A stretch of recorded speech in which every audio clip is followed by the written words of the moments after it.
Hinatak ng MMDA ang mga sasakyang iligal na nakaparada sa isang kalsada sa Quezon City. Hindi rin nakataka sa mga nakabalandra sa mabuhay lanes. Kabilang ang mga alagang manok. Nakatutok si Marisol Abduraman. Inawat na ng kanyang mga kasamahan ng isang lalaki na nakikipagsagutan sa mga tauhan ng MMDA sa Quezon City kanina. Inalang sila sa mga nagbebenta sa bangketa na pinaaalis ng MMDA sa mga mabuhay lanes. Ang mga tindahang halos sakupin na ang daan gamit ang trapal, binawalan din ng MMDA.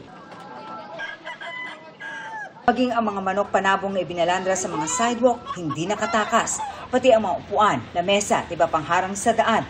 Nagsagawa ng operasyon ng MMDA kasunod ng mga reklamo ng mga motorista. Bukod kasi sa mga nakahambalang sa kalsada, may ilan din daw kasing sasakyang inigal na nakaparada. Target daw ng MMDA na maklear ang mabuhay lanes na nagsisilbing alternatibong daan para makaiwas sa traffic sa mga major thoroughfares.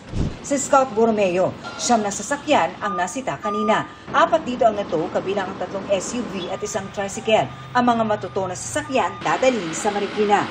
Ngayong hapon naman sa Chino Roces Avenue Extension sa Makati, may ilang nakita ang GMA Integrated News ng mga jeepney, tricycle, taxi at mga pribadong sasakyan na nakaparada sa gilid ng kalsada. Para sa GMA Integrated News, Marisol Abduraman, nakatuto 24 oras.